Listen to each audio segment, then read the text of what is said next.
The radio crackled once, then went silent, and in that pause, something irreversible had already begun. Before we tell you what happened next, pause for 1 second and comment where you're watching from, because this story spans borders, reputations, and assumptions that were quietly shattered in a place with no cameras and no audience. What you're about to hear isn't about who's stronger or smarter on paper. It's about what happens when two elite units collide under conditions that strip away rank, flags, and ego. The result surprised everyone involved, especially those who thought they already understood jungle warfare. This fictional story begins with an invitation that sounded harmless.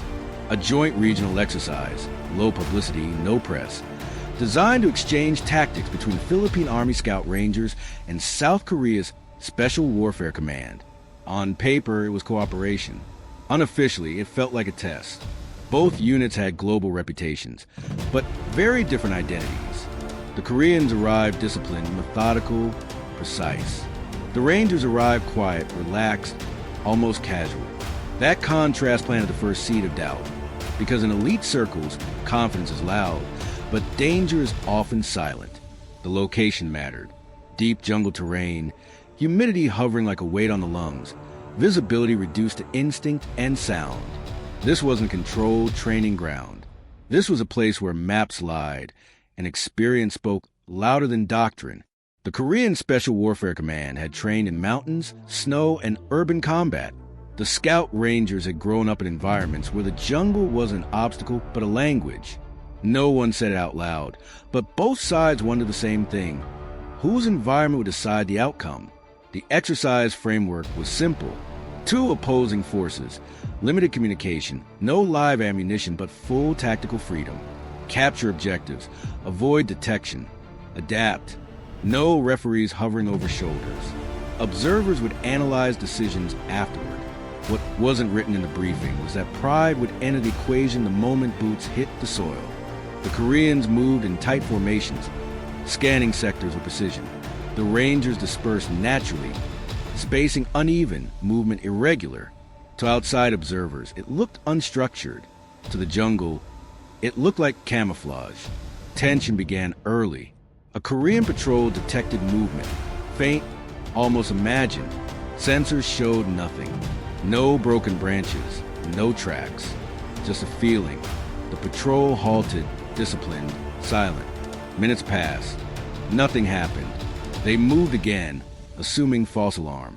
They didn't know they'd already been seen, cataloged, and allowed to pass. This was the first uncomfortable moment, though no one realized it yet. The jungle had chosen a side, and it wasn't based on equipment or training hours logged on spreadsheets. What made this exercise different was restraint. The Scout Rangers didn't rush. They didn't seek early dominance. They observed patterns. How often Koreans stopped. How they communicated non-verbally. How they reacted to uncertainty. The Rangers had learned long ago that the jungle punishes impatience. Every step leaves a signature. Every pause creates vulnerability. Meanwhile, the Koreans executed doctrine flawlessly, unaware that predictability, even when perfect, can be read by those who've lived inside chaos their entire careers. As hours passed, discomfort grew. The Koreans noticed time slipping without engagement. No contact, no pressure, just silence. That silence began to work on the mind. Elite soldiers are trained to handle stress. But ambiguity is a different weapon. The Rangers, meanwhile, rotated positions invisibly, communicating through subtle signals the jungle naturally masked. No radios, no technology, just shared understanding built from years of counterinsurgency and terrain-based operations where detection meant death. The psychological gap widened without a single simulated shot fired. The first simulated engagement happened unexpectedly. A Korean reconnaissance element reached what they believed was an unguarded ridge. As they settled in, a whistle echoed softly, followed by 3 taps on a tree trunk behind them. Rangers emerged calmly, marking all Koreans neutralized within seconds. No theatrics, just efficiency. Observers noted surprise on Korean teams' faces. Not fear, but confusion. They had done everything right. Yet somehow, they were already surrounded before realizing the game had changed. This moment didn't end the exercise. It escalated it. Korean command adjusted tactics, increasing spacing, altering routes, relying more on technology. Thermal optics scanned foliage. Drones buzzed overhead. The Rangers adapted instantly, using terrain features that disrupted sensors, moving during rain bursts, masking heat signatures with water and mud. This wasn't improvisation. It was institutional memory. The jungle wasn't a training phase for them. It was a long-term teacher. And every adjustment from one side created a counter from the other. Midway through the exercise, fatigue became a factor. Korean units rotated shifts, maintaining structure. The Rangers blurred the concept of rest, rotating individuals fluidly, never fully disengaging. Observers noticed something subtle. The Koreans were managing the environment, while the Rangers were dissolving into it. That difference affected decision-making. When command requested updates, Korean reports were precise, but delayed. Ranger updates were brief, immediate, and often unnecessary, because positions had already changed by the time information would matter. At night, the imbalance deepened. Darkness in the jungle isn't absence of light. It's presence of uncertainty. Sounds multiply. Depth perception collapses. Korean night vision devices gave clarity in narrow fields, but Rangers exploited peripheral blind spots, moving close without triggering alarms. One Ranger later explained it simply. Night vision teaches you where people look. That insight allowed them to operate just outside expectation. No violation of rules. Just understanding human behavior under stress. The Koreans adapted again, setting layered security, overlapping fields of awareness. It should have worked. On paper, it was flawless.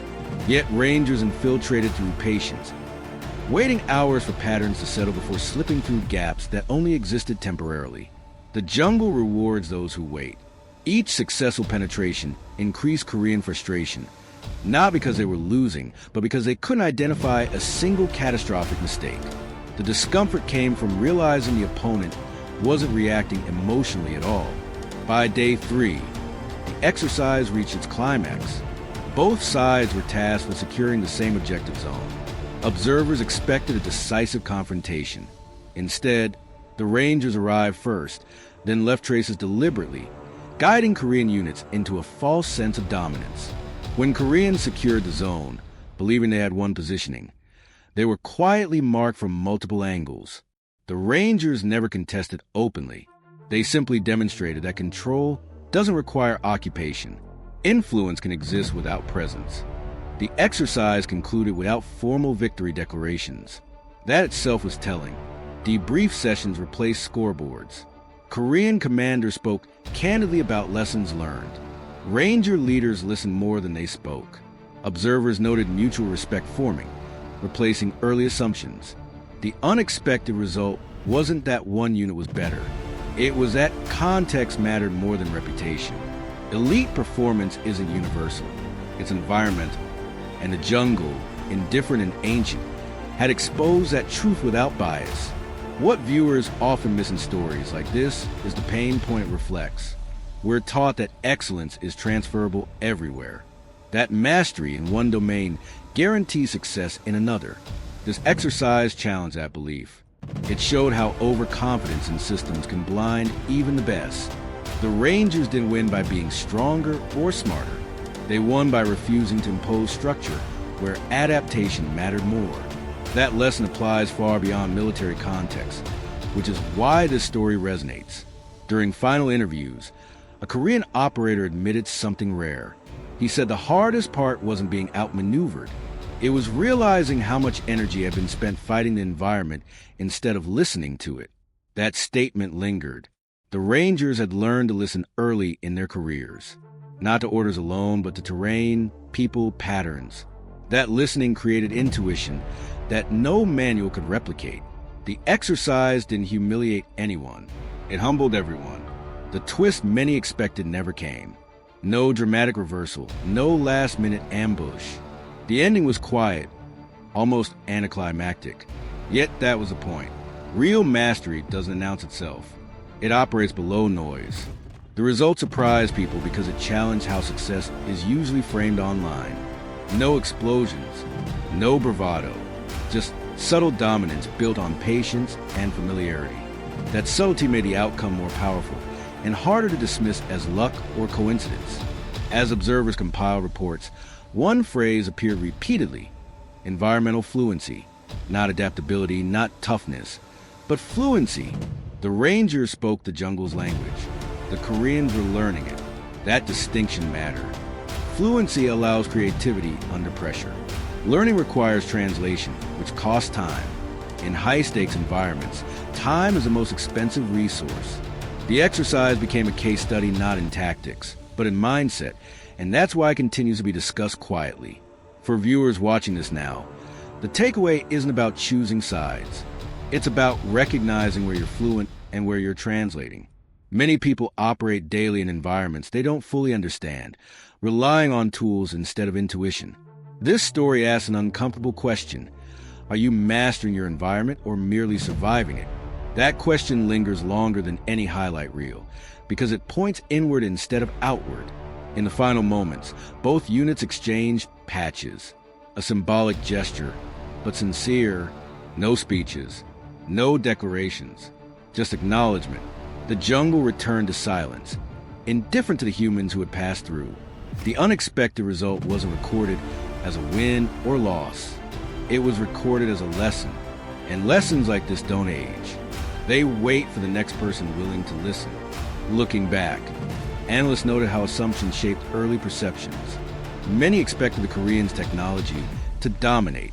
Others assumed the Rangers' terrain familiarity would automatically decide everything. Neither narrative held completely true. The result emerged from interaction, not advantage. That nuance is often lost in viral storytelling, but it's what gives this story staying power. It refuses to simplify. It respects the audience enough to let complexity exist without spoon-feeding conclusions. This is why the story spread quietly among professionals before reaching wider audiences.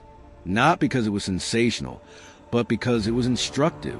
It reinforced something elite communities understand deeply. Context beats credentials. A resume doesn't move through jungle. A mindset does. The exercise became a reminder that humility isn't weakness, it's preparation. And preparation determines outcomes long before the first move is made. As you reflect on this story, notice how it avoided spectacle yet held attention. That's intentional. Real tension comes from uncertainty, not noise. Each phase introduced discomfort without drama. Each adaptation raised questions instead of answers. That pacing mirrors real learning, which unfolds gradually and resists instant gratification. In a world trained to scroll past subtlety, this story asks you to slow down and notice what usually gets ignored. The earned twist at the end isn't that one unit defeated the other. It's that both left chains. The Koreans integrated jungle-specific doctrine afterward. The Rangers refined their observational techniques after seeing advanced systems up close. Mutual growth replaced rivalry. That outcome feels satisfying because it aligns with reality. Progress often comes from friction, not dominance. And that's why viewers keep commenting long after the video ends. If you stayed this far, you're part of the audience this channel is built for. People who value depth over noise, lessons over hype, stories that respect intelligence instead of chasing shock. If this story challenged an assumption you didn't realize you held, that's a sign it worked. Share it with someone who thinks expertise is universal. Let them wrestle with the discomfort too. Before you click away, drop a comment with where you're watching from and what environment you think shapes people most. City, jungle, ocean, or something else entirely. These conversations are where the real value begins. Algorithms reward engagement, but communities are built through shared reflection. This channel grows when viewers don't just watch, but think. Subscribe if you want more stories like this, where outcomes aren't obvious and lessons aren't packaged neatly. We focus on the space between headlines, where real understanding lives. No forced drama, no empty hype, just narratives that stay with you longer than runtime. Because at the end of the day, the most unexpected results aren't about who wins. They're about what changes afterward. And those changes, quiet and unseen, shape the future far more than any viral moment ever could.